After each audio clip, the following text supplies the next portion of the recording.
Well, hello there. My name is John Meyer, and I think it's time we have the money conversation. If you're new to the channel, I know I put out a video a couple weeks ago that toured my studio, and quite a few of you have subscribed and watched that video, and it's really cool. If you're here and you haven't subscribed, please do so. Hit the like button, it helps me out, all that stuff. But the question that I get asked the most is, do you make money doing music? Is this how you make money? And if so, how do you make money doing music? And the answer to that question is yes, I do make a living in music. I do a number of things, but the primary way that I make money is through royalties and writing music for production music libraries. I've been doing this for about 8 or 9 years, and so I have some knowledge on the subject, and it's hard to find information about this part of the music world as far as how royalties work, and there's a lot of misconceptions about that. So I can only share my perspective and my experiences, but I thought now would be a good time to kind of answer that question and see what kind of questions you may have following up with this video. Now, it's important to know there's a couple different ways we can make money through royalties. There's synchronization royalties, and then there's performance royalties, and you really have to look at those separately. Some business models and some libraries and publishers really focus on synchronization income, and some focus on performance royalties. Let's start with synchronization income. Synchronization licenses happen when a client comes to a library or to an artist or anybody and says, we have this video and we want to buy your music and we want to synchronize it to our film, commercial, TV show, live performance thing, whatever. And it's a free market. That rate can be negotiated. And oftentimes with the higher level stuff, it's negotiated with a lot of libraries that they have a fee schedule in place. Am I using the word right? But basically there's some super inexpensive stuff for the type of use. And then there's expensive stuff for commercials and higher end things that are going to be seen by a lot of people. I mean, there's a lot of different ways things get paid for and bought and sold and all that. But, and I'm overgeneralizing, but I write music that goes into production music libraries, and then quarterly in my case, and sometimes monthly for some of the music that I have out there, I get paid from the library a percentage of the money that they make on synchronizations. Now, I said percentage. That's the agreement that I have on most of the music that's out there. Now, there are also buyouts, and so sometimes a company will come to you and say, John, we'd like you to write us 10 tracks that sound like this, and we'll pay you $1 a track, or we'll pay you $10,000 a track. Neither of those numbers are true. It's somewhere in between. And that leads me to another conversation. Like, I can't talk super specific about money. And the reason for that is I work for other people, and those other people work for other people. And that's not something I'm going to share publicly on a video like this. But I will give you some kind of ranges. You know, some of the micro licenses, some of the libraries that really gear towards synchronization, and maybe even the subscription services, their business model is to get as many licenses as they possibly can for small amounts of money, and that adds up. And so if you're at a good library that does that kind of thing well and they make a lot of money, then I know people that have done quite well in those situations. There are some libraries who are the other end of the spectrum where they're going after the larger licenses, which companies still pay for. Even though music is readily available for cheap, that's not always the route that these bigger companies want to go. I mean, they want to have the best music. They want to have clearances that they know they can get. And there's just more to it than, oh, you can buy something cheap at some cheap site for $1. That's not the mindset that I think most companies have. And that may change, but so far, I've seen some pretty decent synchronization payments, and I work with good publishers who really do a great job of getting the music out, and they help me know what kind of music to write for the library so that it has the best chance of success. And that's the big factor in this, is that there are a lot of places that you can put your music, but if you write a certain style and the clientele isn't there in the library you put the music in, you could have terrible luck. And so you really need to know what you're getting into. And hopefully what I'm telling you today kind of sheds some light on the process so that you at least start to know what questions to ask. So synchronization royalties, like I said, some libraries, some publishers, that's their main deal. And they make all of their money on sync, and they do well. And they don't see much of the performance side of things. So if synchronization royalties come from publishers or come from the owners of the copyright, when it's negotiated or perhaps it's delayed through a billing cycle or whatever, that is completely separate from performance royalties. And so performance royalties are paid out by your performance rights organization. In my case, it's ASCAP. I'm in the United States. You have to choose between one of them, and I chose ASCAP years ago. And from what I can tell, different performance rights organizations pay out in different ways, even on the same type of use. And so that's another thing that you need to research. If you write a certain type of music for a certain type of use, and historically the performance rights organization that you might be familiar with doesn't pay well, then you might need to look at one of the others, BMI or CSAC or whatever. But I made the choice that I made, and it's been okay, I think. I think it's evened out. Some things pay better than others. But when you look at that chunk of performance money, that's divided in two.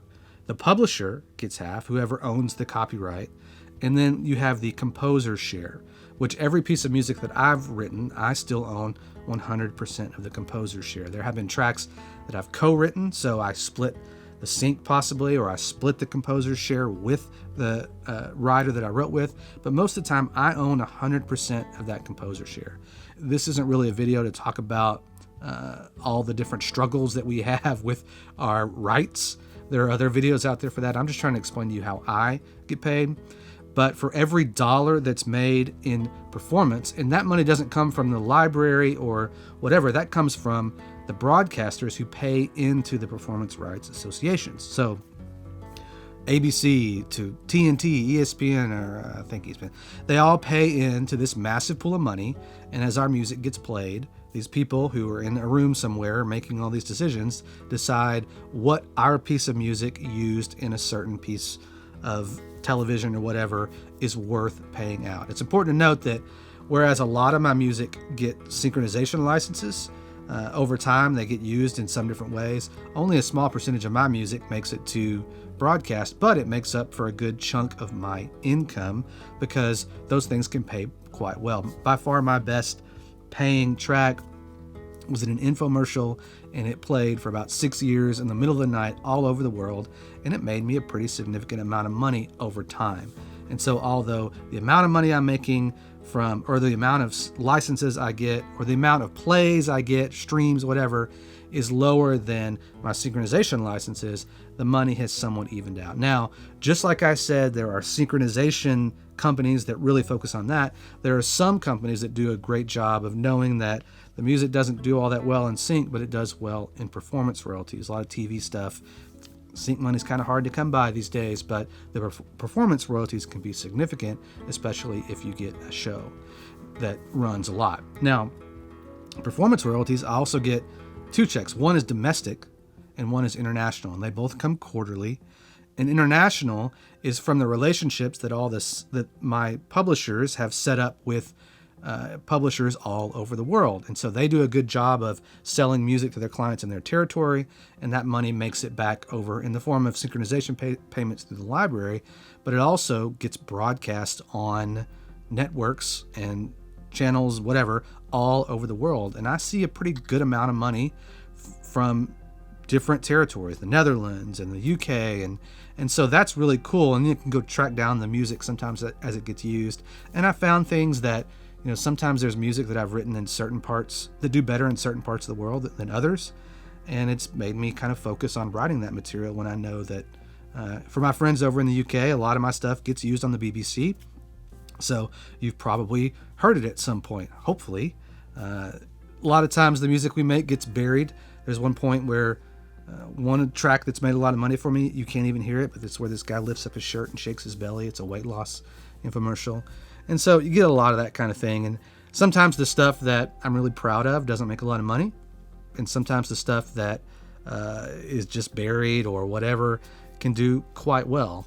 And so between those three checks, my synchronization quarterly checks or monthly checks, and then my ASCAP performance royalties, I can somewhat predict what I'm going to make. Now, one thing that's super important to know is that this is the most long-term business that you can do. If you need to make money quick on music, run away. And every person that I work with, I tell them, look, this takes forever. And I remember a moment when I was 3 or 4 years in and I'd written hundreds and hundreds of tracks and made very little money. I remember thinking, this is either the worst decision I've ever made, or I'm going to have some authority to talk about waiting and persevering. And I'm not killing it. You know, I live in a nice house in Carrollton, Texas, and a two-income family, and we do okay. But I have money that's growing, and I have tracks that continue to make money, and I continue to add to that. And it's given me more opportunities because I'm a much better writer. Think about it. If you write 800 tracks, you're going to get better. And so for me, it was the perfect thing to get involved in because I kind of have that mindset, and I'm trying to keep this mindset with making YouTube videos. Like, it's a long process. I made a lot of these videos, and most of the time I put more work in than this one where I'm just talking to you.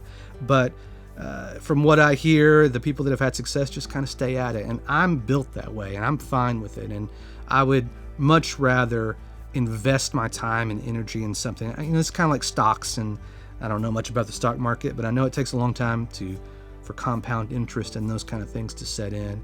So that's a brief summary of how I get paid. Now I do some other things, custom music. I have clients still, not as many now due to COVID, but I hope to kind of get back to that, having more people come into the studio when things get to a place where we can. But I really needed to buckle down and write and learn as much about different styles as I could. That's what I needed to do about 7 or 8, maybe 9 years ago. And that is what is sustaining me now. So I hope you found this encouraging and overwhelming at the same time, because it does require a lot of work. And if you're willing to put it in, I promise that there will be some good that will come out of it. Even if it's not making money in production music, if you can put the time into anything, and you're still listening to me after all this amount of time, then I bet there's a place for you to find some success. That's certainly what I hope for you. So if you have questions, please leave them in the comments. If you haven't subscribed, please do that. Hit the like button. Those things really help me out. And I'll talk to you next week.